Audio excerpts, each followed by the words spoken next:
sahabat belajar, berjumpa dengan saya Nuni Silvana Kasman. Saya adalah calon guru penggerak angkatan ke-7. Kali ini saya akan melakukan aksi nyata untuk modul 2.3 tentang coaching untuk supervisi. Adapun tujuan pembelajaran khususnya adalah TGP mempraktikkan rangkaian supervisi akademik dalam pembelajaran dengan menggunakan paradigma berpikir coaching dan melakukan refleksi terhadap praktik supervisi akademik tersebut. Baik Bapak Ibu, selamat siang. Berjumpa dengan saya Nuni Silvana Kasman. Saya adalah calon guru penggerak angkatan ke-7. Kali ini saya akan melakukan kegiatan aksi nyata untuk coaching untuk supervisi akademik. Kali ini saya bersama rekan guru saya. Boleh Ibu diperkenalkan diri Ibu? Nah, perkenalkan, nama saya Yulan Cipresa. Saya mengajar di SMP Negeri 6 Ambon dan tingkat yang saya ajar adalah kelas 7. Oke, baik. Terima kasih Ibu Ulen sudah bersedia untuk hadir melaksanakan kegiatan pra-coaching untuk saat ini. Ya, Bapak Ibu, kali ini saya akan melakukan kegiatan pra-coaching dulu, pra-observasi sebelum mengadakan observasi di kelas bersama Ibu Yulon Kosmesa. Ibu Ulen, apa kabar Ibu? Puji Tuhan, baik Ibu Noni. Luar biasa Ibu ya. Terima kasih Ibu sudah mau bekerja sama dengan saya untuk melaksanakan kegiatan coaching ini.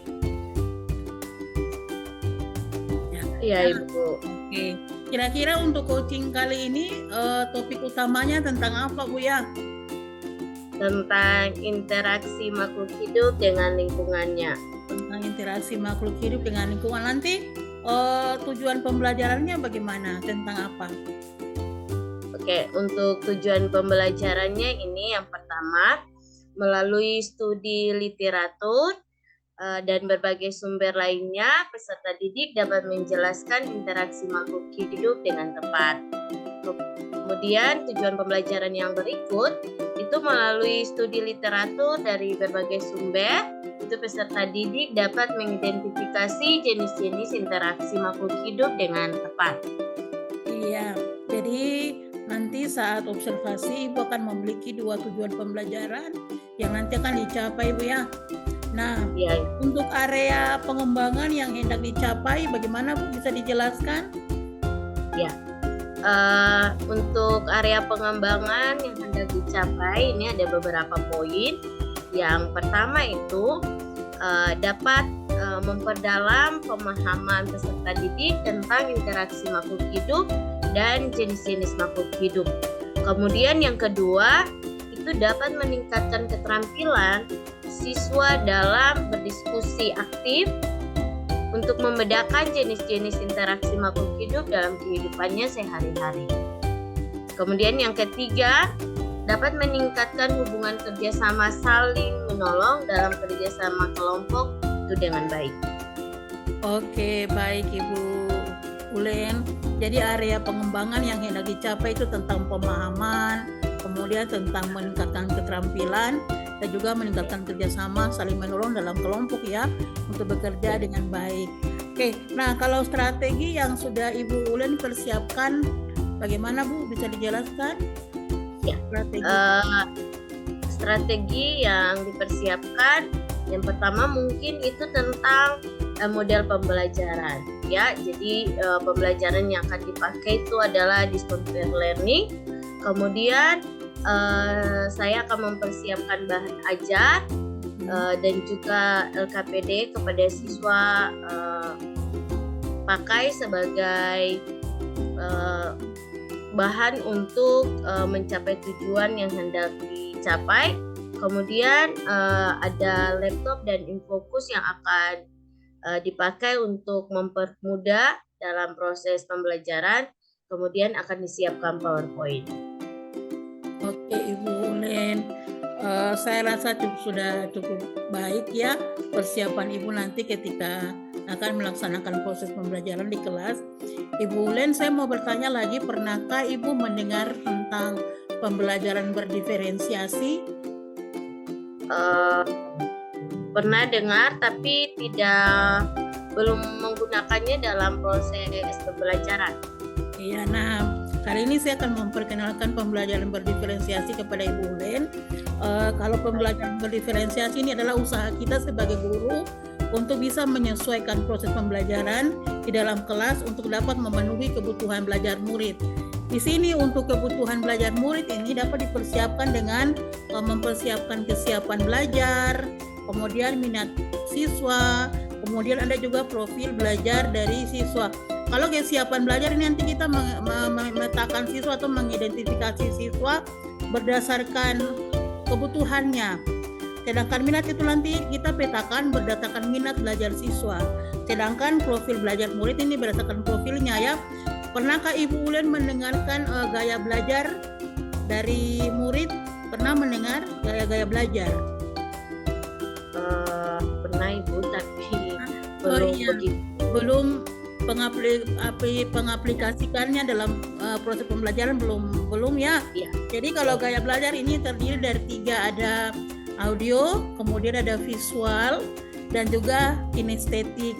Kalau audio itu kan mendengar. Jadi siswa bisa belajar dengan cara mendengar. Mungkin dari musik seperti itu ya. Kemudian kalau visual dengan cara melihat. Nanti mungkin Ibu sediakan gambar-gambar yang berhubungan dengan materi interaksi makhluk hidup. Nanti setelah itu juga kan ada LKPD, nanti Ibu sediakan juga supaya nanti dalam proses pembelajaran anak-anak bisa gunakan sebagai media untuk belajar. Kemudian ada kinestetik. Kalau kinestetik ini kan biasanya kalau kita di IPA sering melakukannya, yaitu anak-anak sering praktek, kemudian melakukan pengamatan di lingkungan seperti itu. Nah, nanti Ibu boleh terapkan di kelas ya. Nanti selanjutnya akan saya jelaskan kepada Ibu Ulen. Kemudian juga pernahkah Ibu Ulen mendengar tentang KSE, kompetensi sosial emosional? Pernah? Pernah dengar tapi penerapannya yang belum. Iya, oke. Kalau KSE ini adalah penerapan pembelajaran di mana kita memberikan sikap positif ya, sikap positif terhadap siswa. Misalnya siswa mengelola emosinya ya, kesadaran diri, kemudian dapat menetapkan tujuan, pengelolaan diri, ada juga kesadaran sosial. Kalau kesadaran sosial itu siswa menunjukkan rasa empati kepada orang lain. Sedangkan untuk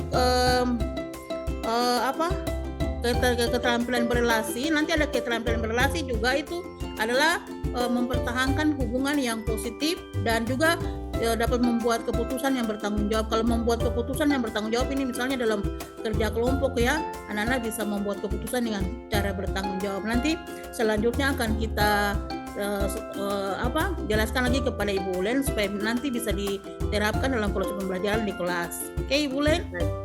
Baik, Ibu, baik. Baik. Terima kasih ya Ibu Ulen, nanti kita ketemu di kelas ya pada saat Ibu Ulen akan melakukan proses pembelajaran dan saya akan melakukan observasi terhadap Ibu Ulen ya. Baik, Ibu. Oke, terima kasih Ibu. Selamat siang, sampai jumpa lagi. Ya, terima kasih Bu Noni untuk waktu dan berbaginya. Iya, siap. Terima kasih Ibu ya. Oke.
Enda bukan cuma mau hinggap saja ya.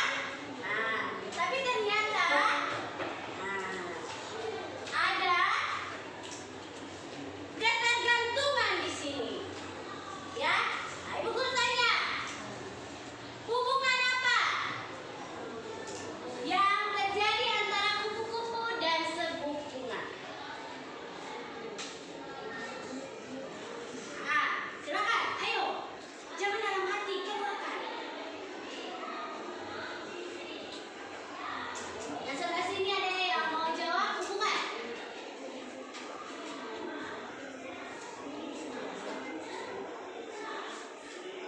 Oke, ada yang jawab sini. Oh, ada simbiosis mutualisme, Ibu. Yang di sebelah sini.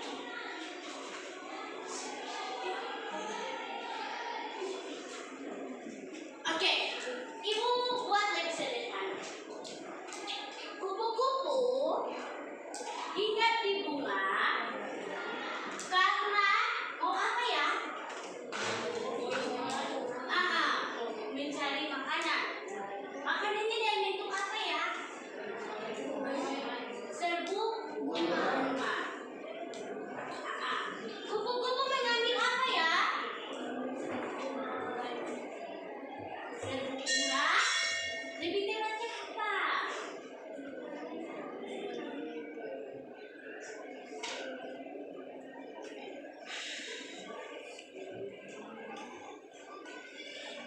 Baik, istilah apa ya? Hubungannya apa? Ayo. Ada buku itu, cari tahu. Jangan cuma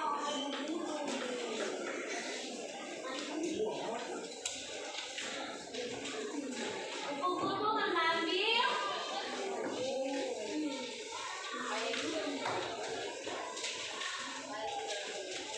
air atau nektar dalam bunga. Kemudian bunga bagaimana? Mengalami apa? Pendiam bunga. Di saat ini semuanya tetap semangat ya? Semangat. Dan sekarang kita akan berdoa mengakhiri semua proses belajar kita di saat ini ya. Ibu minta kami untuk membawa berita dan doa.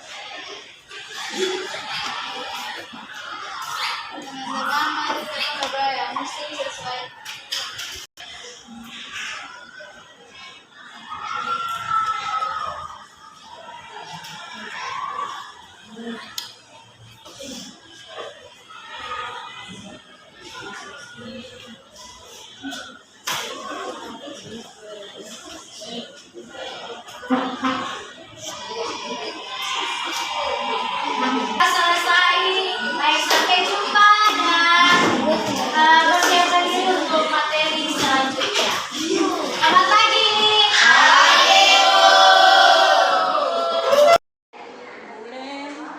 Terima kasih sudah melaksanakan observasi dan melaksanakan observasi.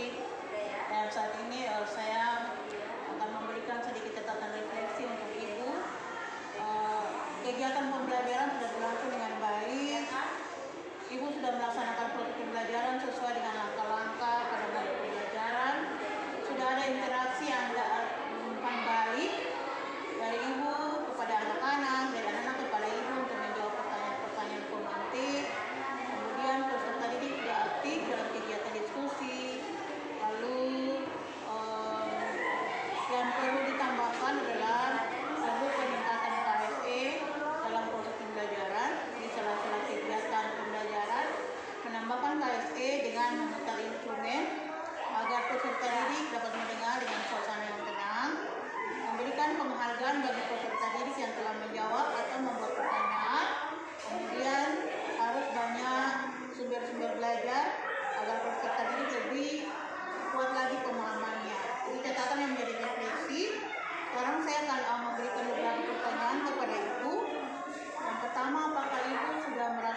pada hari ini ada banyak kekurangan. Saya mengharapkan maka saya akan belajar untuk memperbaiki. Tujuan saya mengajar agar anak didik yang saya dapat memahami pelajaran yang mereka terima dari hari ini berdasarkan tujuan pembelajaran. Jika anak-anak berhasil, maka saya merasa saya juga berhasil. Oke Ibu. Kemudian apa yang Ibu Ulen rasakan saat melaksanakan pembelajaran dengan memasukkan pembelajaran berdiferensiasi dan penerapan KLP di kelas? Tentu saya sangat merasa senang karena mendapat hal baru setelah selama ini saya mengajar dengan kelompok heterogen dengan sesuai dan saya dalam memahami bahwa pembelajaran itu harus memperhatikan kebutuhan belajar anak. Diferensiasi dan penerapan KLP di kelas? Tentu saya sangat merasa senang karena mendapat hal baru setelah selama ini saya mengajar dengan kelompok heterogen dengan sesuai dan saya dalam memahami bahwa pembelajaran itu harus memperhatikan kebutuhan belajar anak, khususnya bagi gaya belajar tiap anak. Dan saya merasa nyaman juga dengan penerapan mindfulness di kelas. Kemudian adakah hambatan atau kendala yang Ibu Ulen alami saat melaksanakan pembelajaran? Tentu ada mengalami hambatan karena khususnya pada kelompok kelas, yakni ketika pembagian kelompok ini masih ada anak yang ribut, serius, dan harus belajar sehingga suasana kelas itu menjadi Kemudian apa hal positif yang Ibu Ulen sudah lakukan di saat pembelajaran? Hal positif ternyata ketika saya menerapkan mindfulness kepada anak-anak, mereka mengatakan bahwa mereka sangat merasa nyaman, mata mereka kembali cerah, suasana kelas terlihat baik, cerah, dan saya membagi anak-anak dalam kelompok. Semua anak-anak saling bekerja sama menyelesaikan tugas mereka dan dilakukan dengan sebaik-baiknya. Ini juga mengajarkan anak untuk hidup saling bekerja sama, bahwa kita manusia bukan hanya hidup secara individual, tapi juga memerlukan orang lain dalam kehidupan kita. Luar biasa Ibu. Kemudian apa yang perlu Ibu Ulen tingkatkan pada pembelajaran selanjutnya? Yang harus saya tingkatkan dalam proses pembelajaran selanjutnya adalah melakukan dan ajar atau LKPD, lembaran kerja siswa, itu dengan menarik sesuai dengan gaya belajar. Iya, luar biasa Ibu. Nanti ke depannya rencana tindak lanjutnya bagaimana Bu? Ya, mungkin untuk rencana tindak lanjut yang perlu saya lakukan, yang pertama memperbaiki kegiatan pembelajaran yang perlu saya lakukan sesuai dengan pembelajaran. Kemudian menyiapkan bahan ajar yang menarik sesuai gaya belajar peserta didik. Menyiapkan lembaran hambatan karena khususnya pada kelompok kelas, yakni ketika pembagian kelompok ini masih ada anak yang ribut, serius, dan harus belajar sehingga suasana kelas itu menjadi Kemudian apa hal positif yang Ibu Ulen sudah lakukan di saat pembelajaran? Hal positif ternyata ketika saya menerapkan mindfulness kepada anak-anak, mereka mengatakan bahwa mereka sangat merasa nyaman, mata mereka kembali cerah, suasana kelas terlihat baik, cerah, dan saya membagi anak-anak dalam kelompok. Semua anak-anak saling bekerja sama menyelesaikan tugas mereka dan dilakukan dengan sebaik-baiknya. Ini juga mengajarkan anak untuk hidup saling bekerja sama, bahwa kita manusia bukan hanya hidup secara individual, tetapi juga memerlukan orang lain dalam kehidupan kita. Luar biasa Ibu. Kemudian apa yang perlu Ibu Ulen tingkatkan pada pembelajaran selanjutnya? Yang harus saya tingkatkan dalam proses pembelajaran selanjutnya adalah melakukan belajar atau OKPD, lembaran kerja siswa, itu dengan menarik sesuai dengan gaya belajar. Iya, luar biasa Ibu. Nanti ke depannya rencana tindak lanjutnya bagaimana Bu? Ya, mungkin untuk rencana tindak lanjut yang harus saya lakukan, yang pertama memperbaiki kegiatan pembelajaran yang perlu saya lakukan sesuai dengan langkah-langkah pembelajaran. Kemudian menyiapkan bahan ajar yang menarik sesuai gaya belajar peserta didik.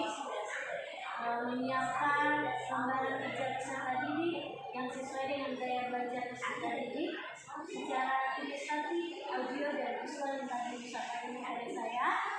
Kemudian bagi meningkatkan pendalaman KSE, kompetensi sosial emosional. Iya, baik. Ibu Ulen, saya mengucapkan terima kasih sudah bekerja sama dengan saya melaksanakan kegiatan observasi dan juga partisipasi pada coaching